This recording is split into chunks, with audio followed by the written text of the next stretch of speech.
Hey, it's been a while since I made a video from the house of Kenny. So I thought I would share with you um, kind of the outside of our house. Um, Everything with this house is a work in progress. Right now you'll see I have paint on my hands. I am in between coats on the dining room. Yay, I finally got back to it. I decided to paint it a color called Champagne Tickle, which is a very, very light yellow, which is much better than the hideous mustard yellow that was on there beforehand. So, while I'm waiting for that to dry, and please forgive me, I'm covered in paint, but I thought I'd show you some of the projects we have to work on outside. So I guess this is kind of the before tour outside version. First thing you see when you come up to our house is the world's biggest bush of doom. This thing is multiple different bushes. We've got some cedar up here, we've got ivy, we've got something else, we've got some climby, viney thing. And just to give you some perspective, this is about 8 feet across. We have even hacked this back already. We've lived here 4 months and we haven't done a lot, but we have hacked this back because we dubbed it the car-eating bush. See that? Now, compare that to the size of the car. Seriously, it's the size of the car.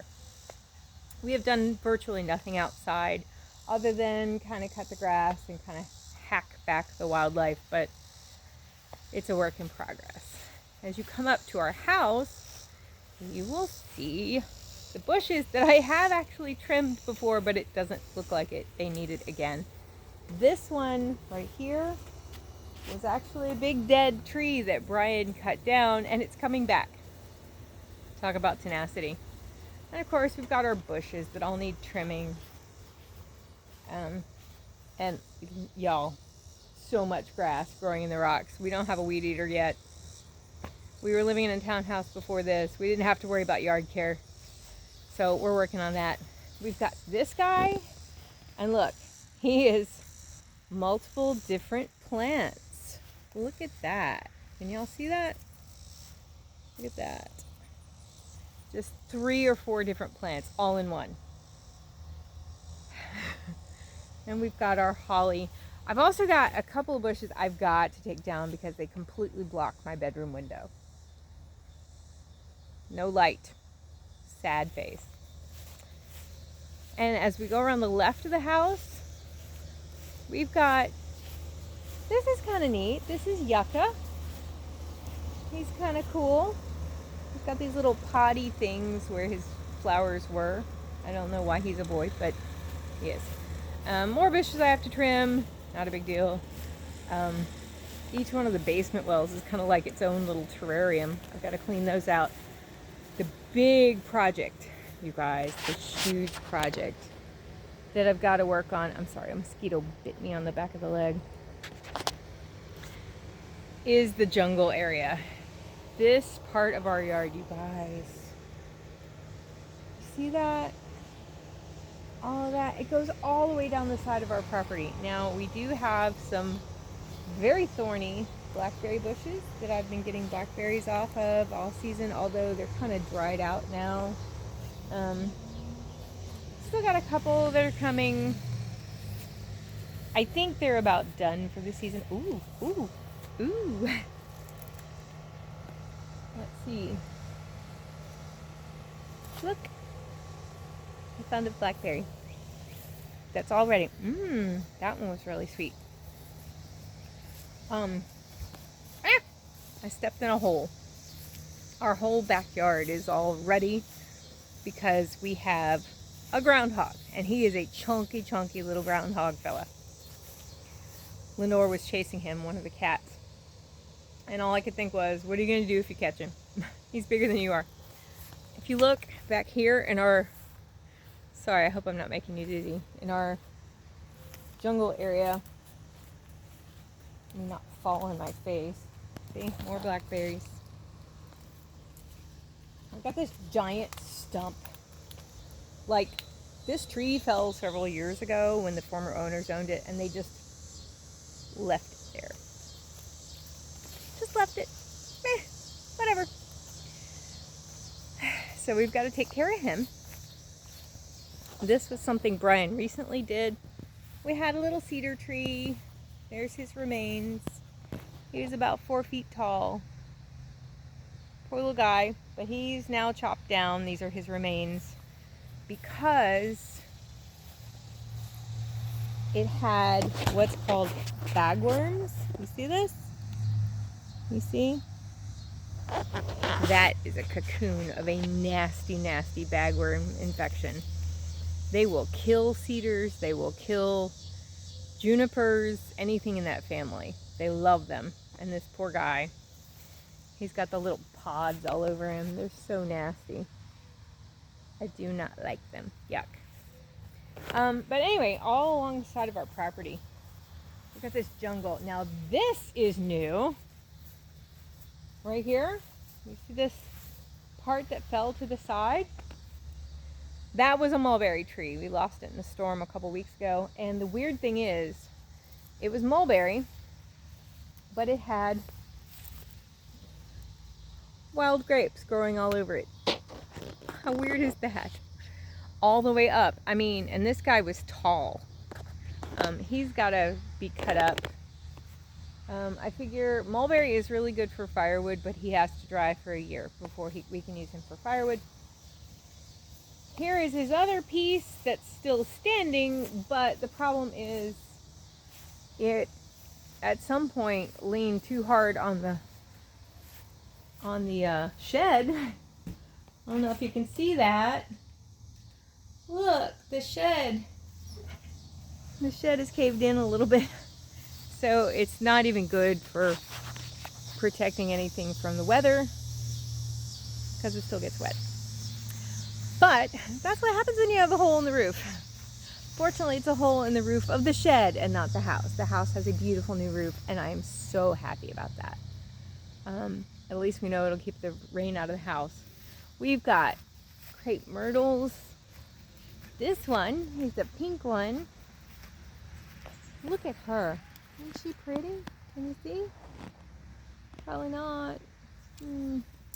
Let's switch hands because I think it's... Look at that. That pink crepe myrtle is so pretty. So I've got 2 crepe myrtles. I've also got several mulberry trees. The fallen one, but there's also one closer to the house. And this one's interesting. This is another one of our mixed up trees. He is part mulberry and part, I think this is called Rose of Sharon. It's a beautiful flowering tree, but it's kind of weird that it's mixed in with the other mulberry tree. Now, this is something I did last weekend, and I showed pictures on Facebook and Instagram, and it might be no big deal to anybody else, but it is to me. I put in the backyard, look at this, you guys.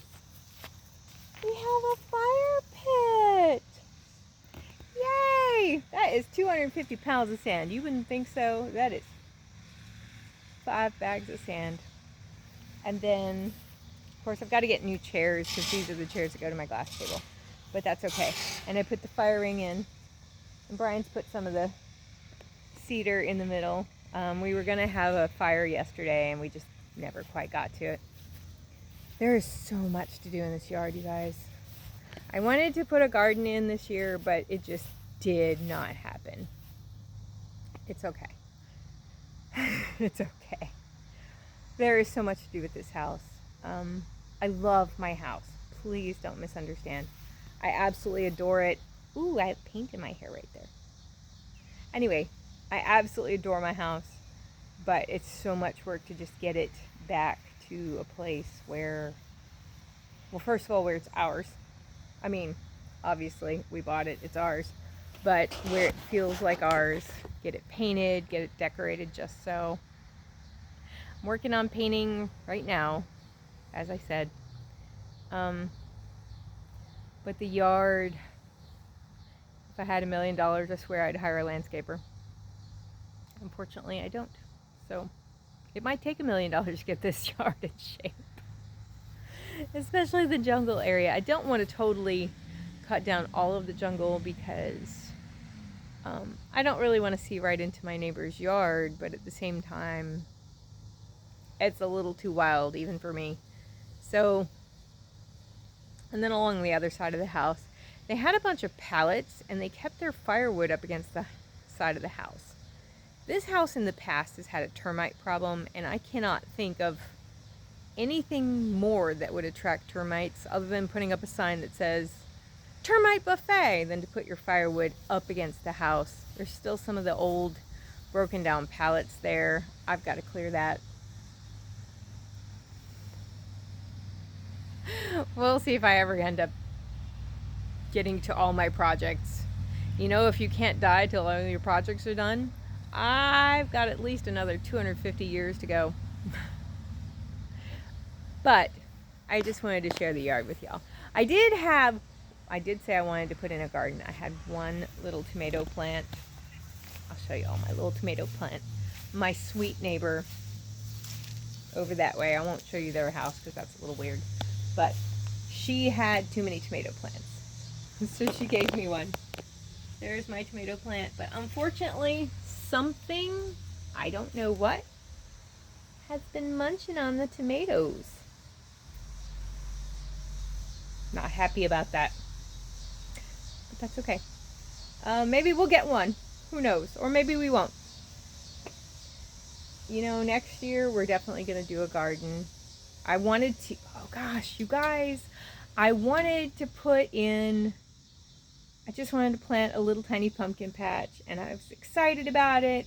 And then I realized I waited a little too late, that they wouldn't be ready for Halloween, and I wanted to do that for the grandkids. So there's always next year.